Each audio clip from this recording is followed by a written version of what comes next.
It's your boy Crypto Blood, and welcome to another episode of My 2 Cents, where I cover non-crypto related topics such as pop culture, finance, sports, and automotive. Today, man, I just talked about this yesterday, guys. Shadow Bank in India is in trouble, huge trouble, on the verge of bankruptcy, and we're going to take a look at that article out of Bloomberg. Hope you guys are doing all right today. I just talked about this yesterday. It was an article by Nomi Prinz that said the next financial crisis is right around the corner. We don't know where it's going to come from. These are the types of things can come out of nowhere, left field, and really hit us hard. So we're going to take a look at this article out of Bloomberg, and hey, this may be it. What if this is the catalyst? Indian defaulter IL&FS said to seek 4.2 billion in asset sales. So it looks like this shadow bank has to get 2.2 billion rupee of debt to pay their balance by October. They have a total debt of 12.6 billion as of March 31st. So it says here, infrastructure, leasing, and finance services, an Indian conglomerate that has missed payment on more than 5 of its obligations since August, is seeking to raise more than 300 billion rupee, or $4.2 billion in US terms, selling assets to cut debt, according to an internal memo seen by Bloomberg. The company, which has been categorized as systematically important non-banking financial firm by the Reserve Bank of India, plans to sell 25 assets and has received investor interest for 14 of them, according to the note sent to employees by Vice Chairman and Managing Director Hari Sankaran. The company is satisfied with the valuation of the offers. Sankaran said IL&FS didn't respond to an email seeking comment on the note. Investors are concerned that defaults by IL&FS, which has total debt of 12.6 billion, 61% in the form of loans from financial institutions, could spread to other shadow banks in Asia's third largest economy.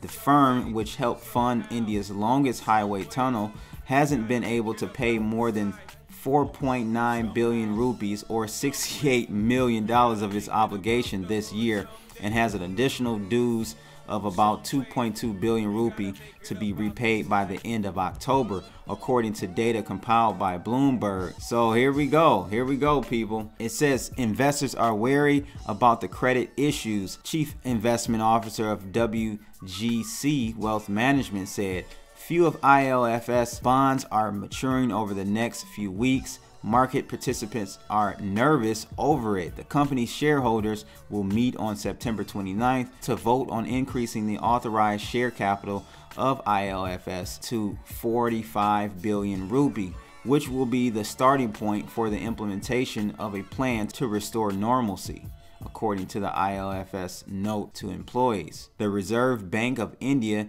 has called for a meeting with the shareholders of infrastructure, leasing, and financial services on September 28th to focus on the recent set of defaults.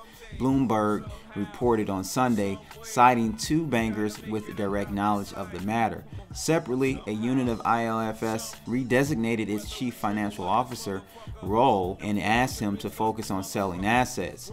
IL&FS Transportation Networks said the following on Saturday. IL&FS Transportation manages 28 roads and 5 other non-road projects, according to its annual report.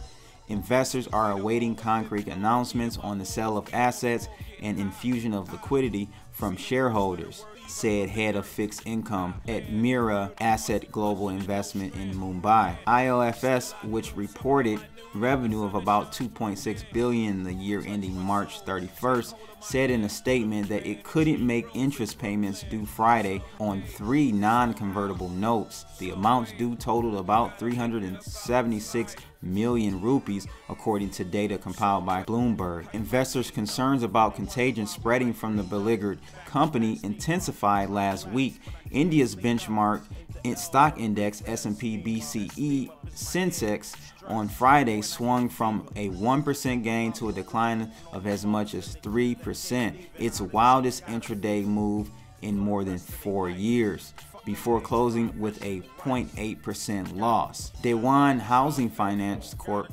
tumbled 43%, while India Bulls Real Estate Ltd dropped 13%. The reason? DSP Mutual Fund sold Dewan Housing's debt at a discount earlier in the week. IL&FS and its units are also losing its top executives. 5 directors of its unit's financial services, including its managing director, resigned, according to people familiar with the matter. IL&FS first defaulted on commercial paper, then on short-term borrowings known as intercorporate deposits. It has also failed to pay $4.5 billion in ICDs to government-backed lending. Small Industries Development Bank of India, people familiar with the matter, said earlier this month. It has also failed to pay 4.5 billion rupee in ICDs to government-backed lender Small Industries Development Bank of India, people familiar with the matter, said earlier this month. IL&FS outstanding debentures and commercial paper accounted for 1% to 2% respectively of India's domestic corporate debt market as of March 34th, according to Moody's Investor Services. Its bank loans made up about 0.5% to 0.7% of banking system loans, Moody also said. So, that may sound small, but you got to remember this stuff is leveraged 100x. I don't know exactly how much, but the exposure is way more than just that 0.5 or 0.7 and 1% to 3% respectively. So just wanted to let you guys know about that situation going down in India right now. I'll try to keep a tabs on this, give you guys updates on anything that may happen in the coming weeks. But man, you guys, what do you think? Is this an issue, or will it just be papered over with more easy money, more printing? I think it'll be papered over, but what happens when you have 7, 8, 10 different countries around the globe going through this same thing?